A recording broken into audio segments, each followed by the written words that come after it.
ሰበር ዜና እንግዲህ አሁን በተሰማው ዜና ኢራን እነ አሜሪካን እንግዲህ ጉድ አድርጋቸዋለች ማለት ነው። 52 የኢራን መርከቦች የአሜሪካን ክልከላ ጥሰው ማለፋቸው ተሰምቷል ማለት ነው። የፋርስ የዜና ወኪል እንደዘገበው ባለፉት 72 ሰዓታት ውስጥ 31 የነዳጅ እና 21 የጭነት መርከቦችን የያዙ 52 የኢራን መርከቦች በአሜሪካ የተጣለባቸውን የውሃ ክልከላ ጥሰው አልፈዋል ማለት ነው። ይህ ክስተት በኢራን በአሜሪካ እና በእስራኤል መካከል ባለው የውትድርና ውጥረት እንዲሁም በፓኪስታን አደራዳሪነት በተደረሰው የተኩስ አቁም ስምምነት ሂደት መካከል መፈጸሙ ተገልጿል ማለት ነው። ምንም እንኳን በኢስላማባድ የተደረጉት የድርድር ሙከራዎች ስምምነት ላይ ባይደርሱም በፕሬዝዳንት ትራምፕ መመሪያ የተኩስ አቁም መራዘሙ ይታወሳል። በሌላ ዜናችን ደግሞ ታላቋ ኢራን አዲስ የጦር መሳሪያ አስተዋወቀች ማለት ነው። ኢራን በትልቅ እድገት ውስጥ በተለይ የጦር መርከቦችን ኢላማ ለማድረግ የተነደፈ አዲስ የጦር መሳሪያ ይፋ አድርጋለች ማለት ነው። የኢራን የባህር ኃይል አዛዥ ለተቃዋሚዎቹ የልብ ምት ሊሰጥ እንደሚችል ተናግረዋል። ይህ እድገት እንግዲህ ኢራን የባህር ኃይል አቅሟን ለማሻሻል እና በክልላዊ ውሃዎች ውስጥ መሆኗን ለማረጋገጥ ያላትን ቁርጠኝነት ያሳያል። ለዚህ ቴክኖሎጂ አንድምታ የባህር ደህንነት ተለዋዋጭነትን እንደገና ሊቀርጽ ይችላል ተብሏል ማለት ነው። በሌላ ዜናችን ደግሞ በጣም ዛሬ አሳዛኝ ዜና ተሰምቷል ማለት ነው። ሰሞኑን በቃ ወጣቶች እንግዲህ ተስፋ እየቆረጡ ነው ማለት ነው።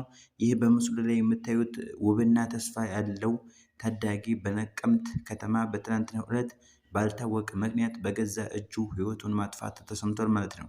እንዲህ ያለ የሚያምር ፈገግታ፣ እንዲህ ያለ ብሩህ አይን ያለው ወጣት ምን ገፋፍቶት ሊሆን ለዚህ የጨለማ ውሳኔ ያበቃው የሚል ጥያቄ ያጭራል ማለት ነው። ዛሬ ማልቀስ ብቻ ሳይሆን ቆም ብለን የምንመካከርበት ጊዜ ነው። እንግዲህ ለምን ተስፋ መቁረጥ ነገሰ? በአሁኑ ወቅት በርካታ ወጣቶች የውስጥ ሰላም አጥተዋል። እንግዲህ ለዚህም የተለያዩ ምክንያቶች ሊኖሩ ይችላሉ።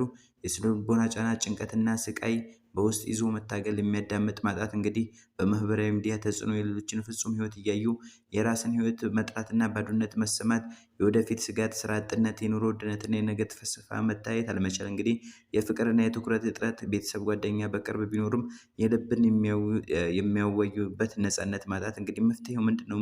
መደረግ ያለባቸው እንግዲህ ጥንቃቄዎች ተደማመጡ የሚል ምክር ነው። እንግዲህ ጓደኛችሁ ወይም ቤተሰቦቹ ባልተለመደ ሁኔታ ዝም ካለ፣ ከተገደለ ወይም የህይወት ፍላጎቱ ከቀነሰ አናግሩት።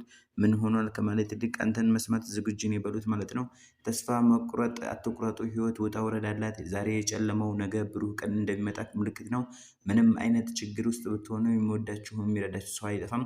ፍቅርን ስጡ። በቃላት ብቻ ሳይሆን በተግባር ለሰዎች ትኩረት እንስጥ። እንግዲህ አንድ ትንሽ የፍቅር ቃል አንድን ሰው ህይወት ሊታደግ ይችላል። እንግዲህ ባለሙያ አማክሩ። ጭንቀት ሲበረታብን ወደ ስነ ልቦና ባለሙያዎች መሄድ ደካማነት ሳይሆን ብልህነት ነው። እንግዲህ በሌላ ዜናችን ደግሞ በሚስቱ የተቆረጠው የወንድ ብልት በስፌት ተቀጠለ። እንግዲህ በአርሲ ዞን በጣም አስገራሚ ዜና ተሰምቷል። በትዳር አጋራቸው ጥቃት ደርሶባቸው ሙሉ በሙሉ ተቆርጦ የወደቀው የ42 ዓመቱ ጎልማሳ ብልት በአሰላ ሪፈራል ሆስፒታል በተደረገ የ3 ሰዓታት ስኬታማ ቀዶ ሕክምና ተመልሶ መገጠሙ ተነግሯል ማለት ነው። ድርጊቱ የተፈጸመው ከ1 ወር በፊት ሲሆን በግለሰቡና በባለቤታቸው መካከል በተፈጠረ መግባባት ምክንያት ባለቤታቸው እኩለ ሌሊት 6 ሰዓት ላይ በስለት ሙሉ በሙሉ በመቁረጥ መሬት ላይ ጥለውታል። የ6 ልጆች አባት የሆነው ተጎጂው የተቆረጠውን ብልታቸውን በስፌት ጠቅልለው በመያዝ በራሳቸው ጥረት በአምቡላንስ ወደ ሆስፒታል መድረሳቸው ታውቋል። እንግዲህ የኩላሊትና የሽንት ቧንቧ ስፔሻሊስት ዶክተር ፍቃዱ ሀብታሙ እንደገለጹት ሕክምናው የተከናወነው ጉዳቱ በደረሰበት 3 ሰዓታት ውስጥ ግለሰቡ ሆስፒታል በመድረሳቸው ነው። እንግዲህ በጥንቃቄ ለ3 ሰዓታት በተደረገ ስፌት ብልቱ ወደ ቦታ የተመለሰ ሲሆን በአሁኑ ወቅት የተጎጂው በሽንት ቧንቧቸው በኩል መሽናት መጀመራቸውና የጤና ሁኔታቸው በመሻሻል ላይ መሆኑን አረጋግጧል። እንግዲህ እንዲህ አይነት ጉዳት ሲያጋጥም በ6 እና በ8 ዓመታት ውስጥ ሆስፒታል ለመድረስ ለስኬታማነት ወሳኝ ነው ተብሏል። ብልቱ የመቆም እና የግብረ ስጋ ግንኙነት የመፈጸም እድሉ ከፍተኛ ቢሆንም እንደ ቀድሞ ሙሉ ጥንካሬ ላይኖረው እንደሚችል ተገልጿል። እንግዲህ የተቆረጠው አካል በንጹህ ፌስታል ተጠቅልሎ ሳይቆሽሽ በፍጥነት ወደ ሕክምና ተቋም መውሰድ አለበት። ተጎጂው በአሁኑ ወቅት በሆስፒታል ክትትል ላይ የሚገኙ ሲሆን ለደህንነታቸው፣ ለግል ምስጢራቸው ሲባል ማንነታቸው፣ ዝርዝር አድራሻቸው እንዳይገለጽ ተደርጓል ማለት ነው። በሌላ ዜናችን ደግሞ ሂዝቡላህ በእስራኤል 100 ከተሞች ላይ የተቀናጀ ጥቃት ሰነዘረ ማለት ነው። የሊባኖሱ ታጣቂ ቡድን ሂዝቡላህ ከኢራን ጋር በመቀናጀት በመቶ በሚቆጠሩ የእስራኤል ከተሞች ላይ ሰፊ የሮኬት እና የድሮን ጥቃት መሰንዘሩ ተገልጿል።